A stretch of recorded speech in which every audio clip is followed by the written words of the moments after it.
masak sayur sama tahu itu. Ini kan mau ibadah, ngapain kamu masak-masak? Pernah kan bisa sambil live sambil masak, bisa ibadah juga. Ibadah ya ibadah, masak ya masak. Gimana sih kamu tuh? Terserah aku dong. Yaudah deh, aku ibadah dulu ya.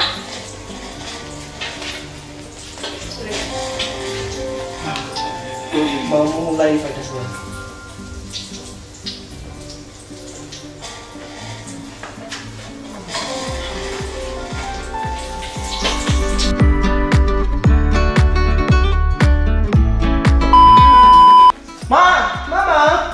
Ma, Siapa sih? ini loh ibadah udah mulai, udah firman Oh, ini. udah mulai ya? Iya. Ini ada cemilan. Wah, udah jadi ngambil cemilan. Iya dong.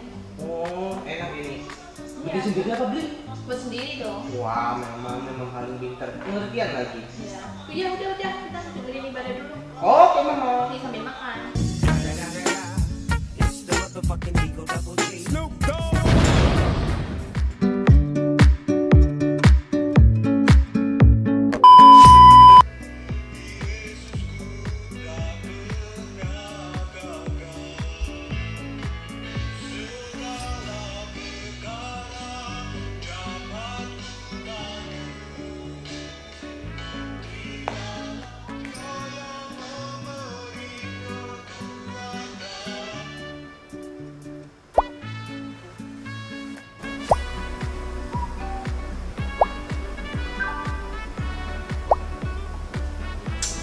Apa sih penting?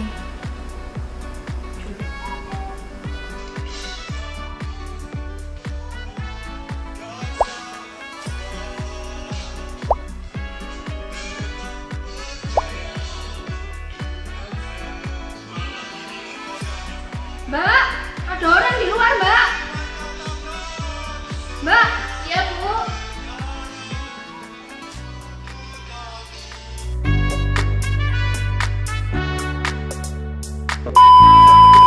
Ayo maju tak cepat, hajar membela yang menang, teng. Cepat maju, woy, tinggal sedikit itu mati ya. Wah, ya kau kena. Apa itu firman? Hajar. Nani? Omae wa mou shindeiru. Mati kau. Lari, ayo bantu teman, jangan biarkan aku mati. Aja dia mati tuh. Waduh, temannya ini. Ya. Amin. Yesus firman, amin. Ayo cepat ini. Wah, lama ini.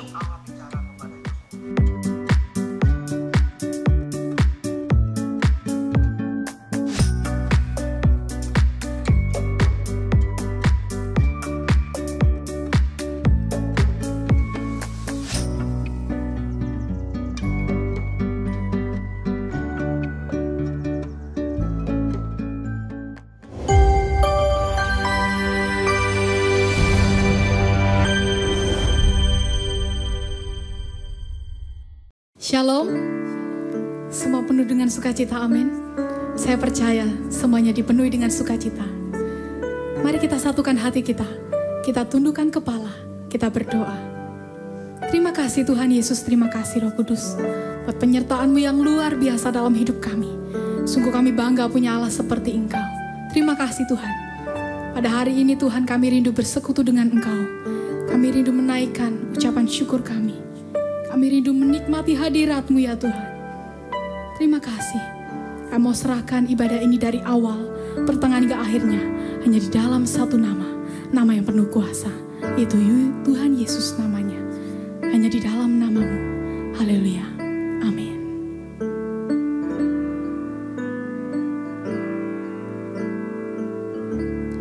Penuhi hatiku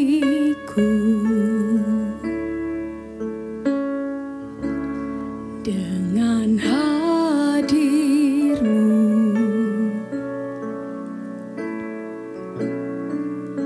ku Padamu, oh Tuhan, di dalam kekudusan-Mu, bawaku dekat dalam hati-Mu.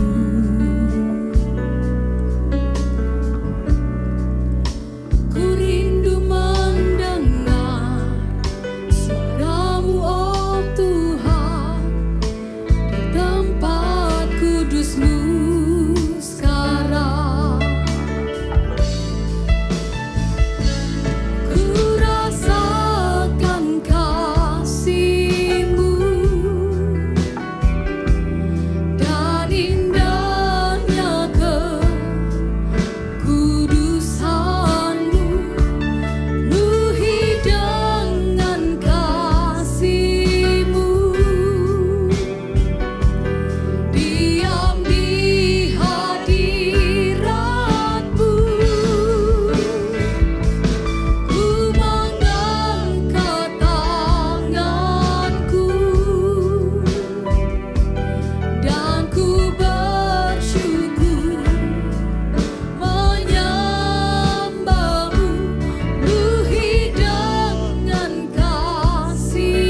kudus Tuhan. Haleluya.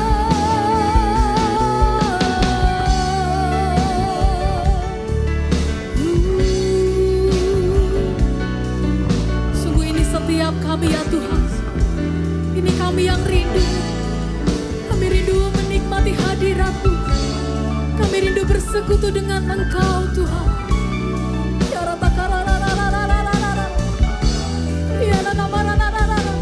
Kami percaya Kau melihat setiap tangan-tangan yang terangkat ini. Kami percaya Tuhan, Kau telah mencurahkan kuasa-Mu atas kami.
Saudara, kita mau angkat tangan tinggi-tinggi.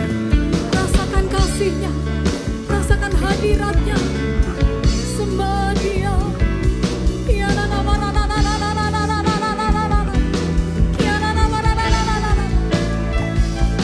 Ku rasakan kasih-Mu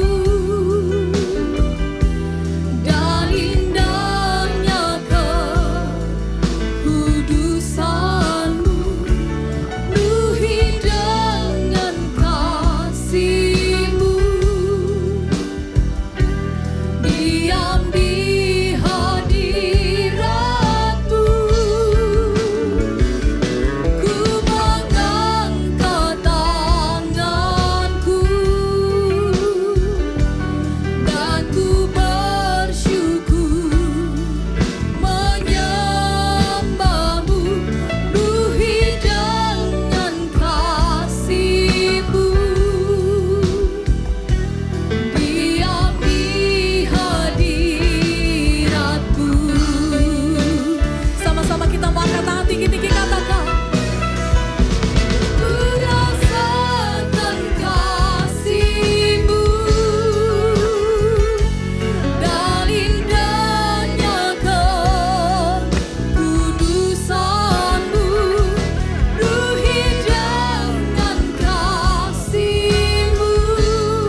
angkat tangan tinggi-tinggi. Sungguh kita punya Tuhan yang luar biasa. Namanya dahsyat, namanya penuh kuasa.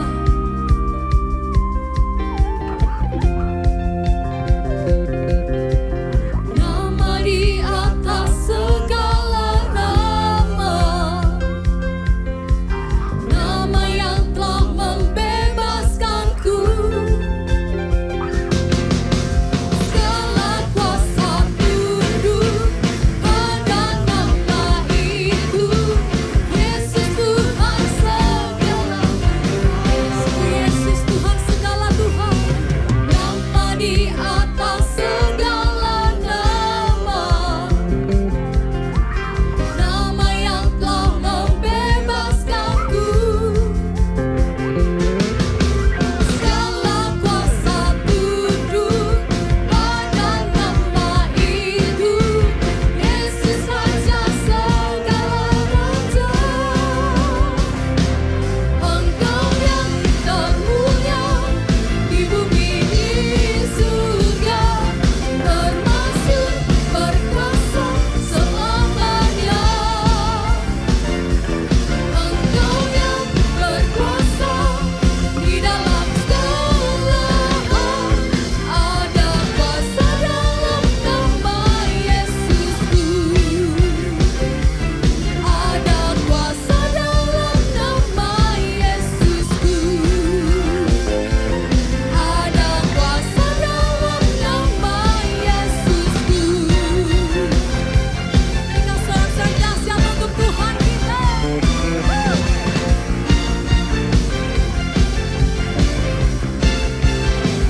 Haleluya. Sungguh kami bangga punya Allah seperti Engkau Tuhan. Kami tahu kasih-Mu sungguh melimpah atas kami Tuhan. Kasih-Mu melingkupi kami. Engkau Tuhan kami yang baik, dari dulu, sekarang, dan sampai selama-lamanya. Musim berlalu, namun Kau selalu peliharaku. Kasih dan setiamu tak pernah layu di hidupku. Sekali lagi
Shikiara la la la la la. Shikiara la la. Terus, Asaro. Terus. Shikiara patangara la la la la la la la la la la la la la la. Penuhi kami. Penuhi kami Tuhan. Ini mimbar-Mu Tuhan. Shikiara patangara la la la la la la la la la la la la. Shabala bala bala bala bala bala bala bala bala bala bala bala bala. Biara la la la la penuh Roh Kudus. Penuh Roh Kudus. Dalam nama Yesus, penuh dalam nama Yesus, penuh dalam nama Yesus. Sikara batakara. Bapa, terima kasih Tuhan. Terima kasih buat ibadah yang indah ini Tuhan. Buat perjumpaan yang luar biasa. Jiwa kami dipuaskan, roh kami menyala Tuhan. Kami bersyukur Tuhan. Sebab sampai dengan saat ini, Engkau ada tinggal bersama-sama dengan kami. Hanya Engkau kekuatan kami Tuhan, untuk kami menapaki kehidupan kami. Jangan ambil roh-Mu dari hidup kami. Sebab kami tidak tahu bagaimana kami harus hidup tanpa Engkau Tuhan. Engkaulah segalanya. Engkaulah segalanya. Terima kasih Bapa. Tuhan, sebentar lagi firman-Mu akan disampaikan. Mari urapi hamba-Mu ini. Dari ujung rambut sampai dengan telapak kaki. Urapi kami semua. Kami yang ikut ibadah ini diurapi, dipenuhi. Disertai Tuhan. Terima kasih Tuhan. Di dalam nama Tuhan Yesus Kristus. Haleluya. Amin. Ya, shalom saudara. Saudara, Paulus di dalam Roma 8 ayatnya yang ke-37. Ya.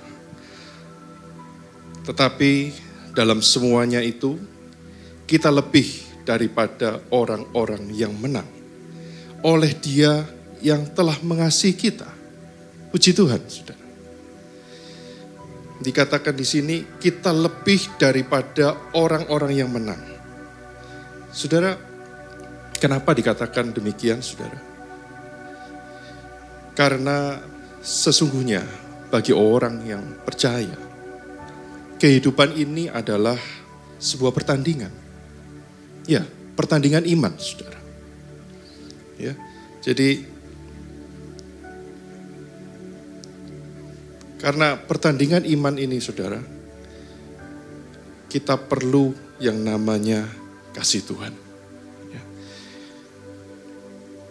Bagaimana kabar saudara hari-hari ini? Apa kabar saudara? Lepas apapun keadaan kita, mari kita ingat dan percaya di Roma 8 ayatnya yang ke-28. Di sana dikatakan, kita tahu sekarang bahwa Allah turut bekerja dalam segala sesuatu untuk mendatangkan kebaikan bagi mereka yang mengasihi Dia, yaitu bagi mereka yang terpanggil sesuai dengan rencana Allah. Dari pembacaan firman Tuhan ini di Roma 8 ayat yang ke-28 tadi, saudara, kita tahu bahwa tidak ada hal yang terjadi tanpa seizin Bapa di sorga. Ya, jadi tidak ada hal yang terjadi tanpa seizin Bapa di sorga. Jadi Bapa itu memegang kendali penuh atas jalannya pertandingan iman di dalam kehidupan kita ini. Kenapa saya katakan demikian? Karena di sana dikatakan bahwa Allah turut bekerja dalam segala sesuatu. Allah turut bekerja, saudara. Ya, Allah turut bekerja. Jadi Bapa ini memegang kendali, saudara. Ya, Bapa pegang kendali atas jalannya pertandingan kita di dalam kehidupan ini, di dalam kehidupan orang percaya. Untuk apa? Untuk mendatangkan kebaikan bagi mereka yang mengasihi Dia. Mendatangkan hal-hal yang baik. Saudara, apapun keadaan saudara hari-hari ini, percaya firman Tuhan. Apapun keadaan saudara, apapun, Allah turut bekerja dalam segala sesuatu. Percaya saudara, untuk mendatangkan kebaikan bagi saya dan saudara. Ya. Itulah sebabnya kita ini disebut orang-orang yang lebih daripada orang-orang yang menang. Puji Tuhan, saudara. Karena Allah pegang kendali, Allah turut bekerja untuk mendatangkan yang baik buat kita. Yang baik buat saya dan saudara. Nah, apa poinnya? Kalau kita sejenak kembali di Roma, di Paulus tadi ya, Roma 8 ayat yang ke-37, dikatakan bahwa tetapi dalam semuanya itu kita lebih daripada orang-orang yang menang. Oleh Dia yang telah mengasihi kita. Karena Tuhan. Jadi kita ini adalah orang-orang yang lebih daripada orang-orang yang menang. Karena kasih Tuhan. Saudara, penting sekali. Poinnya ini adalah kasih Tuhan. Ya. Jadi kita dikatakan bukan lebih daripada orang-orang yang menang karena kemampuan kita, bukan. Tetapi karena kasih Tuhan di dalam kehidupan saya dan saudara. Ya, karena kasih Tuhan, itu poinnya. Oleh Dia yang telah mengasihi kita. Puji Tuhan, saudara. Ya, saudara, hari ini ya, kita ini mau belajar dari Raja Daud. Ya, Raja Daud tentang kasih Tuhan. Di dalam kehidupan kita mau belajar dari Raja Daud, saudara. Ya, saudara, kita tahu Raja Daud. Kita semua tahu siapa dia. Ya, dan Tuhan itu memberi kemenangan. Selalu memberi kemenangan kemanapun ia pergi berperang. Ya. Tuhan itu selalu memberi kemenangan kemanapun Raja Daud ini pergi berperang. Kalau kita lihat di 2 Samuel 8, ayatnya yang ke-6b dan 14b. Tuhan memberi kemenangan kepada Daud kemanapun ia pergi berperang. 14b. Diulang lagi, saudara. Tuhan memberi kemenangan kepada Daud kemanapun ia pergi berperang. Ini serius. Ya, ini fakta. Ya, ini diulang sampai kedua kali. Jadi kemenangan yang ia peroleh itu bukan karena kehebatannya Daud. Bukan karena strategi dia berperang. Bukan karena persenjataan dia, ataupun karena teknologi dia. Ya, bukan. Tetapi karena pemberian Tuhan kepada Daud. Ya, karena pemberian Tuhan, karena kasih Tuhan kepada Daud. Nah, hari ini kita kepingin tahu, kita mau tahu apa yang menyebabkan Tuhan ini begitu mengasihi Daud sedemikian rupa. Sehingga kemanapun ia pergi berperang, bagaimana dia hidup, kehidupannya selalu berhasil dan beruntung. Saudara, kita tahu ya, jadi kuncinya adalah Daud itu sejak dia muda, ya, sejak dia tugasnya hanya mengembalakan kambing domba. Ya. Raja Daud ini suka memuji-muji Tuhan. Ya. Sambil mengembalakan kambing domba, dia suka memuji Tuhan. Dan kebiasaan itu, ya, kebiasaan memuji Tuhan, kebiasaan berdoa, itu terus dia bawa. Ya, terus dia bawa sampai dia menjadi raja, bahkan sampai dengan akhir hayatnya. Ya, jadi kita tahu bahwa Raja Daud ini dia itu suka berdoa. Kalau kita lihat di Mazmur 60 ayat 1 sampai dengan 14. Ya, untuk pemimpin biduan menurut lagu bunga bakung. Kesaksian Miktam dari Daud untuk diajarkan. Ketika ia memerangi orang Aram Mesopotamia dan orang Aram Soba, dan ketika Yoab pada waktu pulang telah memukul kalah 12.000 orang Edom di lembah Asin. Ya Allah, Engkau telah membuang kami, menembus pertahanan kami, Engkau telah murka, pulihkanlah kami. Ini saudara kalau kita baca terus ya, sampai yang ke ayat yang ke-14, coba 14. Ya, kita baca terus ya saudara ya, sampai ke ayat 14.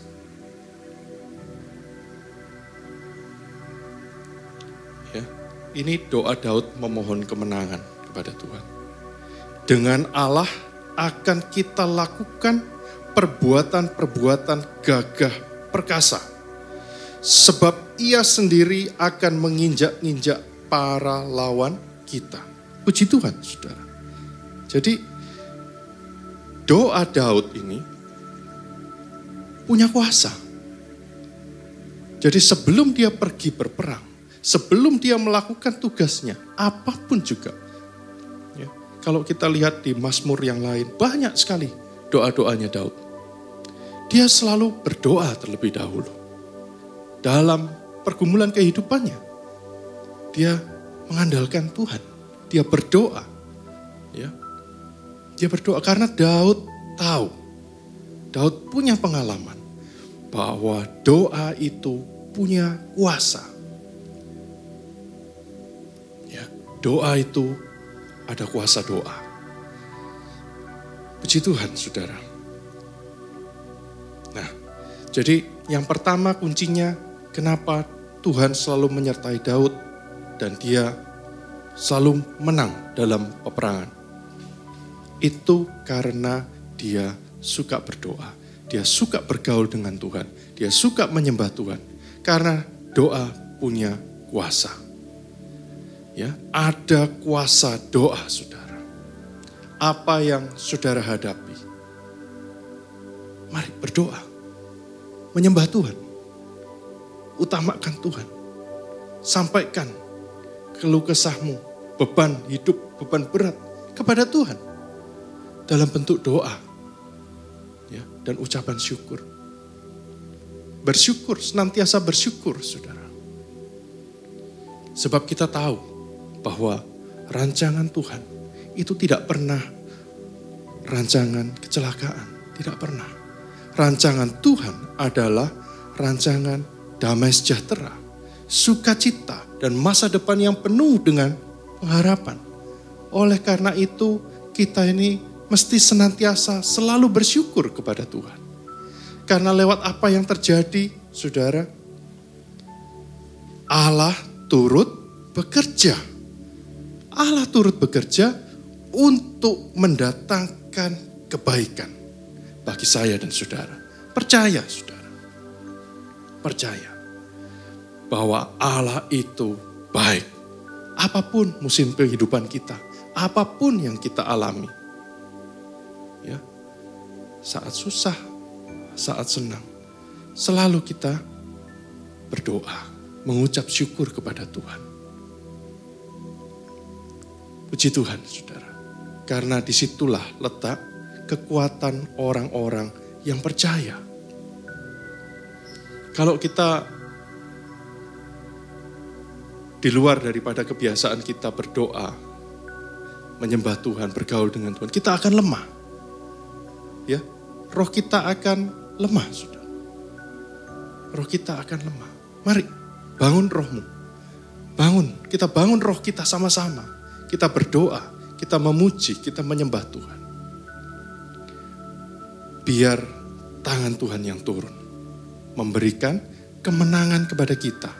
pada setiap perlombaan, pada setiap pertandingan, pada setiap peperangan yang kita hadapi. Puji Tuhan, saudara. Kemudian yang kedua, kuncinya dari Daud adalah Daud selalu punya kebiasaan mengandalkan Tuhan. Ya, Daud ini selalu punya kebiasaan mengandalkan Tuhan. Di dalam seluruh keadaan kehidupannya, dia nomor satukan Tuhan dulu.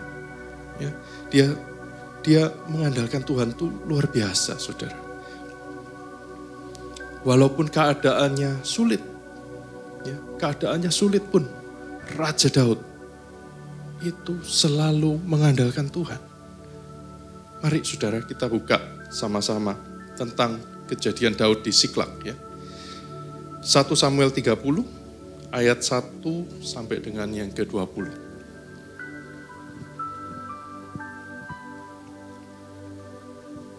Ya, ini Daud di Siklag. Ketika Daud serta orang-orangnya sampai ke Siklag, pada hari yang ketiga, orang Amalek telah menyerbu tanah Negeb dan Siklag. Siklag telah dikalahkan oleh mereka dan dibakar habis. Perempuan-perempuan dan semua orang yang ada di sana, tua dan muda, telah ditawan mereka dengan tidak membunuh seorang pun. Mereka menggiring sekaliannya, kemudian meneruskan perjalanannya. Ketika Daud dan orang-orangnya sampai ke kota itu, tampaklah kota itu terbakar habis. Dan istri mereka serta anak-anak mereka yang laki-laki dan perempuan telah ditawan. Lalu menangislah Daud dan rakyat yang bersama-sama dengan dia itu dengan nyaring. Sampai mereka tidak kuat lagi menangis. Sedih keadaannya. Juga kedua istri Daud ditawan, yakni Ahinoam, perempuan Yisrael, dan Abigail, bekas istri Nabal, orang Karmel itu. Dan Daud sangat terjepit karena rakyat mengatakan hendak melempari dia dengan batu. Seluruh rakyat itu telah pedih hati, masing-masing karena anaknya laki-laki dan perempuan. Tetapi Daud menguatkan kepercayaannya kepada Tuhan Allahnya. Ini yang luar biasa, saudara. Lalu Daud memberi perintah kepada Imam Abiatar bin Ahimelek, bawalah efod itu kepadaku. Maka Abiatar membawa efod itu kepada Daud. Kemudian bertanyalah Daud kepada Tuhan, katanya, haruskah aku mengejar gerombolan itu? Akan dapatkah mereka kususul? Dan ia berfirman kepadanya, kejarlah, sebab sesungguhnya engkau akan dapat menyusul mereka dan melepaskan para tawanan.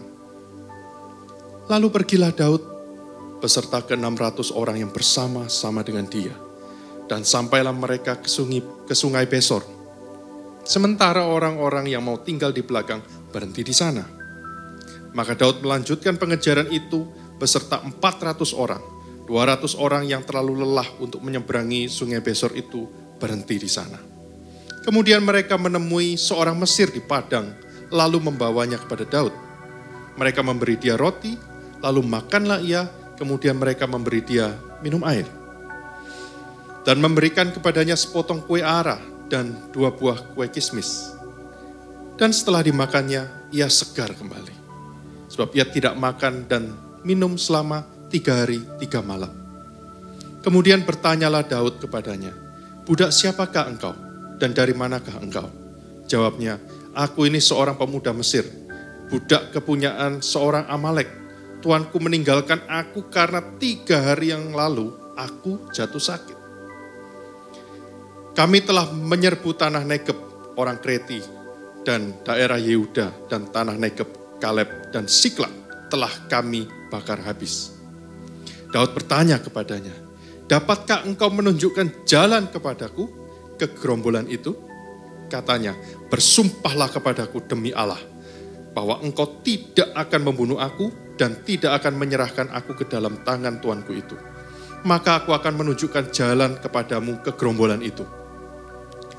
Ia menunjukkan jalan kepada Daud di sana, Dan tampaklah orang-orang itu berpencar-pencar di atas seluruh daerah itu sambil makan, minum, dan mengadakan perayaan karena jaran yang besar yang telah dirampas mereka dari tanah orang Filistin dan dari tanah Yehuda.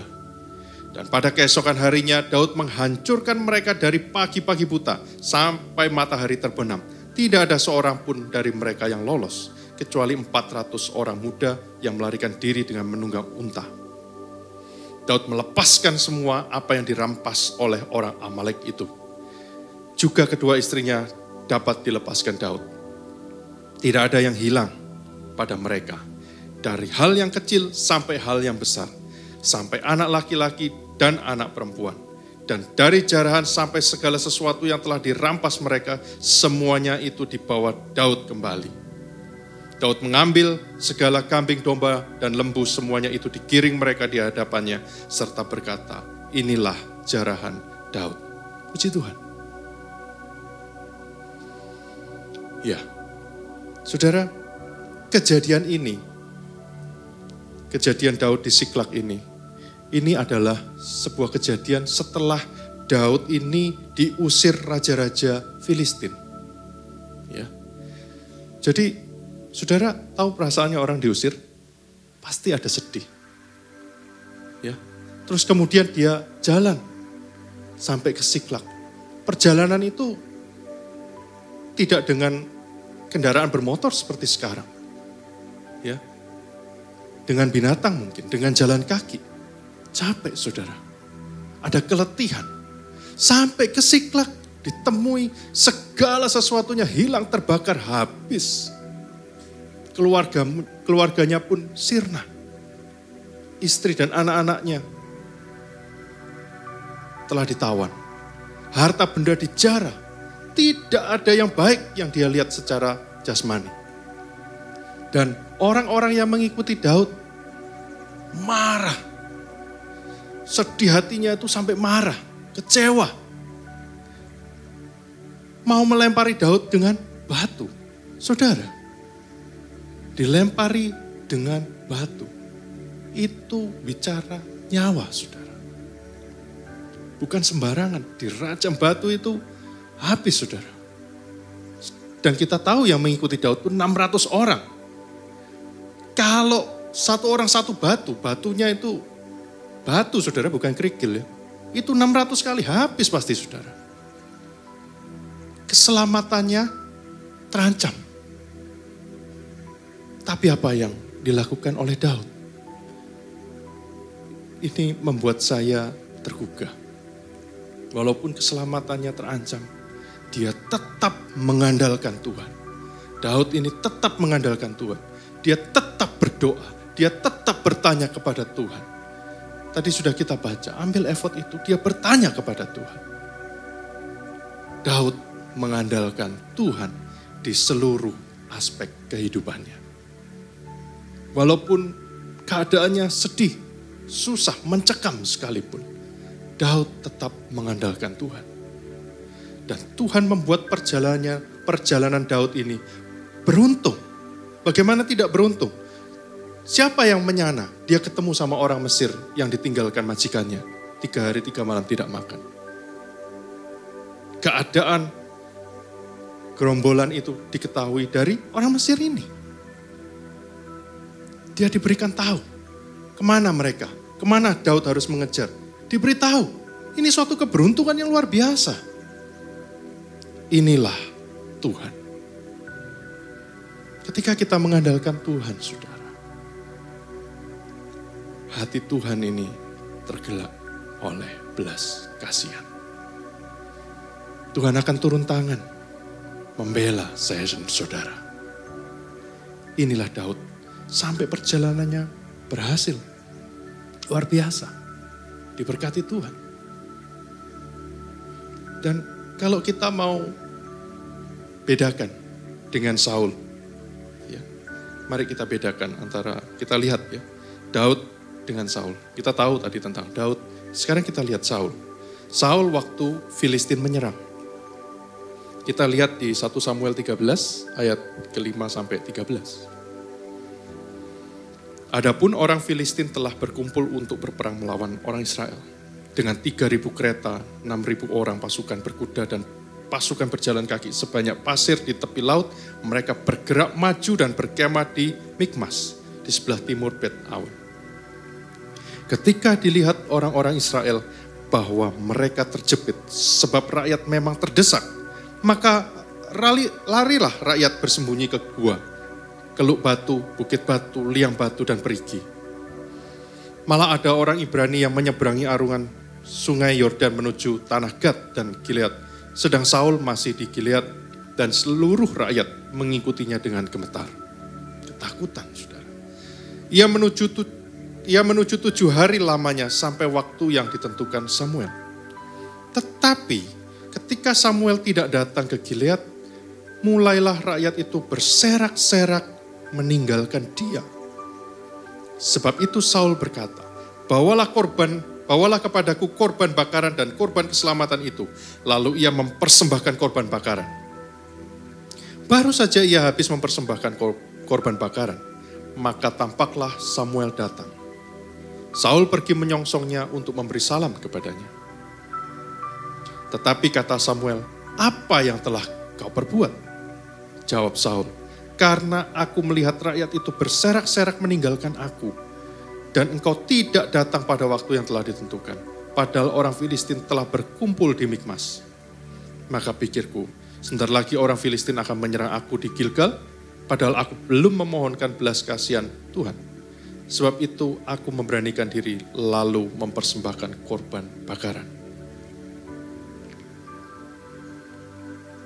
Saudara, Filistin berperang melawan Israel. Ya, yang kita baca tadi, Israel yang dipimpin oleh Raja Saul waktu itu terdesak. Ya, terdesak. Israel, rakyat itu terdesak, kemudian berangsur-angsur meninggalkan Saul. Saul itu tidak sabar menunggu Samuel dia melakukan apa yang bukan bagiannya. Seharusnya bagian Samuel untuk mempersembahkan korban itu kepada Tuhan. Saul raja bukan imam. Ya. Yang dia lakukan adalah melakukan yang bukan bagiannya. Dia tidak sabar. Karena apa? Karena rakyatnya mau meninggalkan dia. Saul tidak taat kepada Tuhan. Ia lebih memilih kepopulerannya sebagai raja ketimbang mengandalkan Tuhan. Lalu, apa yang terjadi? Kita tahu banyak ketidaktaatan Saul yang lain. Yang terjadi adalah Saul ditolak Tuhan sebagai raja. Waktu dia ditolak Tuhan sebagai raja, apa yang dia lakukan? Tambah parah. Dia meminta petunjuk arwah, bukan lagi meminta petunjuk Tuhan. Dia meminta petunjuk arwah. Semakin dalam dia jatuh. Dan akhirnya kita tahu, Saul ini mati, terbunuh. Saudara, ini adalah perbedaan yang jelas dan nyata. Bagaimana orang yang selalu kehidupannya mengandalkan Tuhan, walaupun di depan kelihatannya tidak baik. Tidak ada kesempatan bagi Daud untuk mengatakan, kenapa ini terjadi Tuhan? Kenapa yang tidak baik yang harus terjadi di depanku? Tidak begitu. Dia tidak mengeluh kepada Tuhan. Yang Daud lakukan adalah dia menguatkan iman percayanya kepada Tuhan. Dia berdoa meminta petunjuk Tuhan. Maka perjalanannya berhasil dan beruntung. Puji Tuhan, saudara. Ya, jadi kita tahu kunci daripada Raja Daud, kenapa perjalanannya selalu berhasil dan beruntung. Peperangan selalu diberikan kemenangan oleh Tuhan. Yang kedua adalah karena Raja Daud selalu mengandalkan Tuhan di dalam setiap kehidupannya. Setiap kehidupannya tidak ada terkecuali. Kemudian yang ketiga, apa rahasianya? Apa kuncinya? Daud memiliki hati anak-anak. Ya. Daud ini seorang raja. Seorang raja yang besar saat itu. Dia kuat sekali. Tetapi hatinya adalah hati anak-anak. Oh, berarti kekanak-kanakan? Bukan. Hati anak-anak bukan kekanak-kanakan. Mari kita lihat ya. Ketika tabut Tuhan itu dipindahkan ke Yerusalem, kejadian itu. Ya, di 2 Samuel 6 ayat 14 sampai 16. Dan Daud menari-nari di hadapan Tuhan dengan sekuat tenaga. Ia berbaju efod dari kain lena. Daud dan seluruh orang Israel mengangkut tabut Tuhan itu dengan diiringi sorak dan bunyi sangkakala. Ketika tabut Tuhan itu masuk ke kota Daud, maka Michal, anak perempuan Saul, menjenguk dari jendela, lalu melihat Raja Daud meloncat-loncat serta menari-nari di hadapan Tuhan. Sebab itu ia memandang rendah Daud dalam hatinya. Saudara, dia tidak peduli saudara. Pokok untuk Tuhan, dia berikan yang terbaik. Dia memuji Tuhan, hatinya riang, sukacita, karena tabut itu kembali ke Yerusalem. Dia menari-nari di hadapan Tuhan. Sampai istrinya melihat, masa raja seperti itu. Dia memandang rendah Daud. It's okay. Ya, yang penting Tuhanku disenangkan. Dia memiliki hati anak-anak. Ya, tidak ada tabir yang menutupinya. Dia apa adanya dengan Tuhan. Kemudian selanjutnya, ketika ia berdosa, Daud ini pernah berdosa. Kita tahu bersama Daud pernah berdosa. Dan dia ditegur oleh Nabi Nathan. Apa yang Daud lakukan? Dia langsung menyesal. Ya, itu aku Tuhan. Ampuni aku. Dia langsung menyesal di hadapan Tuhan. Seperti anak-anak. Dengan polosnya ketika memang dia sudah dikasih tahu orang tuanya aturan-aturan yang baik. Kemudian dia langgar, ditegur oleh orang tuanya. Jangan begitu, yang sebaiknya begini-begini yang kamu tadi lakukan salah. Iya Pak, saya salah. Ampuni saya, maafkan saya. Itu yang dilakukan Daud. Kalau kita lihat lagi, beda responnya dengan Saul ketika ditegur oleh Nabi Samuel. Di 1 Samuel 15 ayat 30a saja. 30a.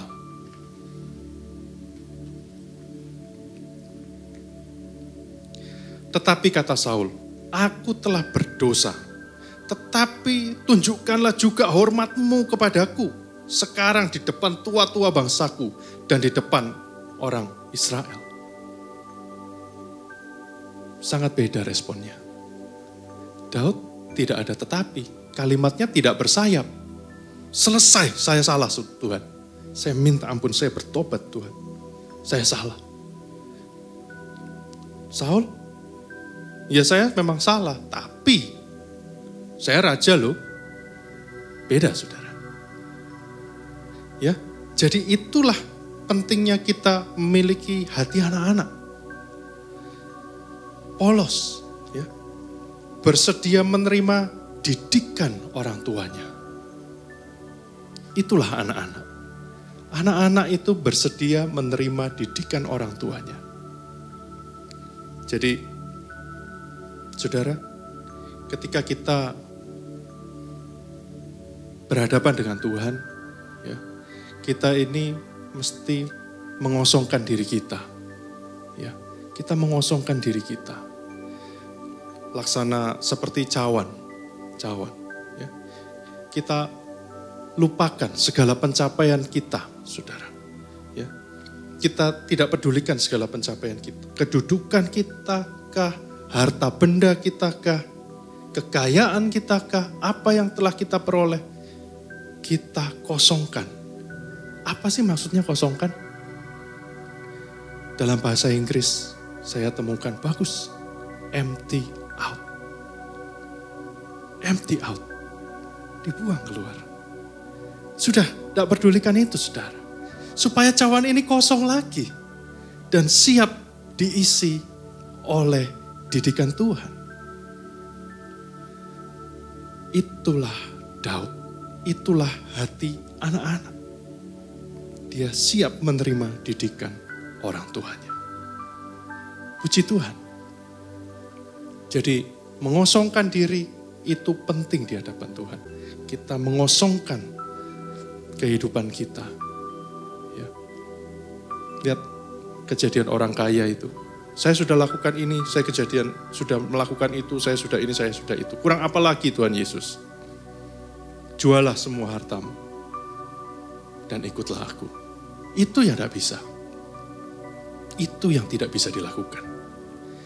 Empty out. Miliki hati anak-anak. Puji Tuhan saudara. Pertandingan demi pertandingan akan terus kita hadapi. Kita mesti fokus. Kalau kita lengah, bisa saja kita kalah. Tetapi puji Tuhan, Tuhan menjanjikan kemenangan buat saya dan saudara. Sedemikian kita telah belajar dari cara hidup Daud. Yang begitu dia mengandalkan Tuhan di dalam seluruh kehidupannya. Maka dalam nama Tuhan Yesus Kristus, saya dan saudara yang mengandalkan Tuhan di dalam kehidupan kita, maka perjalanan kita akan berhasil dan beruntung. Puji Tuhan. Mari saya undang kembali para pemain musik yang melayani Tuhan. Tuhan Yesus, terima kasih buat Roh Tuhan yang kudus, yang telah berfirman hari ini untuk kembali menyegarkan jiwa kami, untuk kembali membawa roh kami semakin menyala. Betapa pentingnya mengandalkan Tuhan di dalam setiap kehidupan kami. Engkaulah Bapa dan kami anak-anak. Kami percaya Tuhan, Engkau menjaga dan memelihara anak-anak. Terima kasih buat firman yang luar biasa ini. Kami suka menyenangkan Engkau. Kami percaya pada saat tadi kami mendengarkan firman, kami sudah diurapi dengan urapan yang baru. Kami sudah dipenuhi dengan Roh Kudus. Kami telah mengerti betapa pentingnya menyenangkan-Mu. Menyenangkan-Mu Tuhan. Membawa hati-Mu berkenan kepada kami. Terima kasih Tuhan. Terima kasih buat segala sesuatu yang baik. Dan sampai kapanpun tetap Engkau baik. Kami percaya dalam perlindungan-Mu. Haleluya. Amin.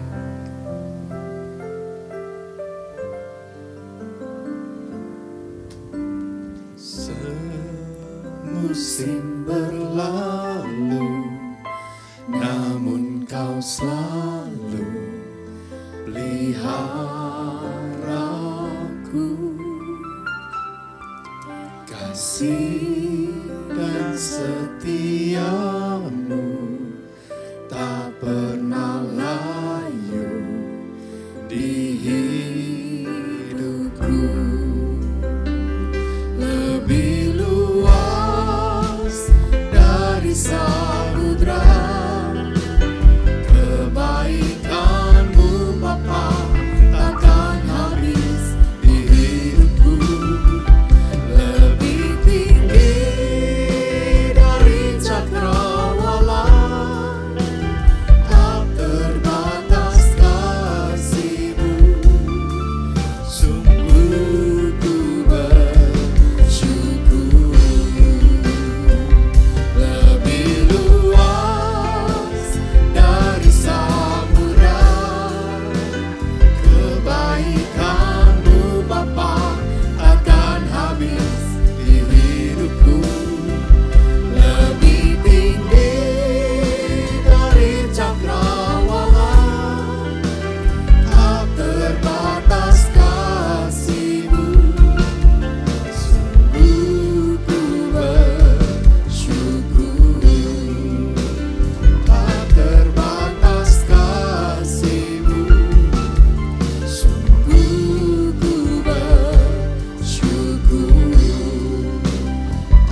sekali lagi kami masuk di hadirat-Mu. Kami bersyukur, kami berterima kasih. Terima kasih buat ibadah kami hari ini. Terima kasih buat firman yang sudah selesai disampaikan. Kami percaya Tuhan menyempurnakan kehidupan kami. Mari saudara, mari kita angkat tangan bersama-sama. Kita mau terima berkat daripada Tuhan. Saudara-saudara, terimalah berkat dari Allah Bapa dan Putra dan persekutuan yang manis dengan Allah Roh Kudus yang menuntun kehidupan kita, menyertai, melindungi, memberkati, mengurapi kehidupan kita mulai dari hari ini sampai selama-lamanya. Yang percaya bersama-sama dengan saya katakan, amin. Tuhan Yesus memberkati. Terima kasih telah mengikuti ibadah online pada hari ini. Semoga firman hari ini dapat menjadi rema bagi kita semua. Bagi jemaat yang ingin memberikan persembahan, dapat mentransfer atau scan barcode yang tertera di layar.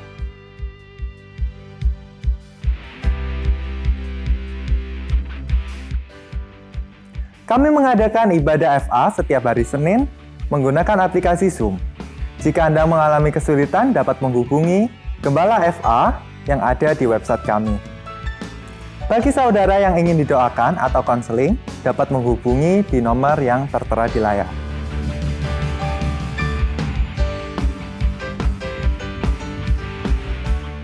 Untuk saudara yang ingin mengetahui info terupdate tentang Gereja Bethany Tower of Christ, dapat mengakses di internet www.towerofchrist.org. Sampai jumpa di ibadah online selanjutnya. Jangan lupa untuk like, subscribe, dan share. Tuhan Yesus memberkati.